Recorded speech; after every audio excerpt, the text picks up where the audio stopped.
क्या आपने कभी ऐसी पेंसिल देखी है जो सोना तो बना सकती है, लेकिन उसे चलाने वाला खुद एक एक रोटी के लिए तरसता है?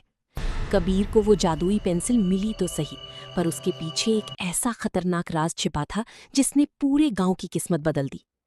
पहाड़ों की तलहटी में बसे एक धूल भरे गांव में कबीर नाम का एक छोटा लड़का रहता था, जिसे चित्रकारी का बहुत शौक था। जहां दूसरे बच्चों के पास महंगे रंग थे, वहीं कबीर जली हुई लकड़ी के टुकड़ों से जमीन पर चित्र बनाता था।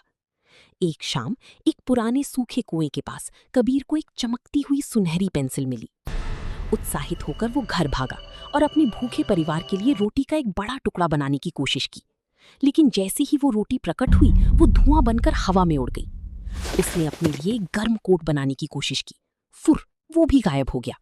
उसने सोने के सिक्कों की थैली बनाने की कोशिश की, पर वे भी कोहरे की तरह पिघल गए।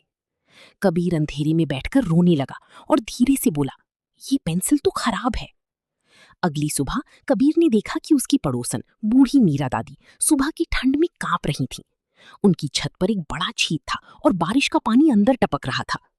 आदत के अनुसार कबीर ने अपनी सुनहरी पेंसिल उठाई और उनकी छत की छींट पर लकड़ी का एक मजबूत तख्ता बना दिया। उसके आश्चर्य का ठिकाना न रहा जब वो तख्ता गायब नहीं हुआ। वो एकदम असली और ठोस था। फिर उसने मीरा दादी के कंधों के लिए एक मोटा ऊनी शॉल बनाया। वो भी वैसा ही गर्म और कोमल बना रहा। कबीर को पेंसिल का राज समझ आ गया। पेंसिल का जादू तभी काम करता था जब वो चित्र किसी और के लिए उपहार हो। कबीर ने पेंसिल का राज किसी को नहीं बताया। उसने बस गांव में घूमना शुरू किया। उसने एक किसान को देखा जिसका हल टूट गया था। कबीर ने मजबूत लोहे का नया हल बना दिया। उसने एक छोटी बच्ची को टूटे हुए खिलौने के लिए रोते देखा। उसने उसके लिए एक सुंदर लकड़ी की गुड़िया बना दी। उसने गांव का वो स्कूल देखा जहां किताबें नहीं थी। उसने पूरी रात जागकर हर डेस्क के लिए कॉपियां और पेन बनाए। धीरे धीरे चमत्कारी लड़के की चर्चा फैल गई। वो गांव जो कभी उदास और गरीब था, अब रंगों और उम्मीदों से भरने लगा। कबीर की निस्वार्थ दयालुता से प्रेरित होकर लोग अब एक दूसरे की मदद करने लगे थे। एक लालची व्यापारी ने उस पेंसिल के बारे में सुना और कबीर को घेर लिया। मेरे लिए सोने का महल बनाओ, उसने कबीर को धमकाते हुए आदेश दिया। कबीर ने सिर हिलाया और कहा, मैं ऐसा नहीं कर सकता। व्यापारी ने कबीर के हाथ से पेंसिल छीन ली और अपने लिए कुछ बनाने की कोशिश की, लेकिन पेंसिल उसके हाथ में लोहे की भारी वजन की तरह हो गई। उसके द्वारा बनाए गए चित्र काली कटीली झाड़ियों में बदल गए, जिन्होंने उसके पैरों को जकड़ लिया। डर की मारी व्यापारी पेंसिल फेंककर भाग गया। कबीर ने उसे उठाया और वो एक बार फिर तेजी से चमकने लगी। कबीर कभी अमीर नहीं बना।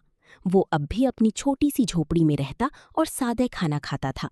लेकिन हर रात जब वो उस खुशहाल गांव को देखता, वे मरम्मत किए हुए घर, खेलते हुए बच्चे और वो सामुदायिक कुआं जो उसने बनाया था, तो उसे खुद की दुनिया का सबसे अमीर इंसान होने का एहसास होता। उसे समझ आ गया कि भले ही वो अपने लिए खाना नहीं बना सकता था, लेकिन जिन ग्रामीणों की उसने मदद की थी, वे हमेशा उसकी थाली भरी रखते थे। सीख: असली जादू इसमें नहीं है कि हम क्या पाते हैं, बल्कि इसमें है कि हम दूसरों को क्या देने की इच्छा रखते हैं।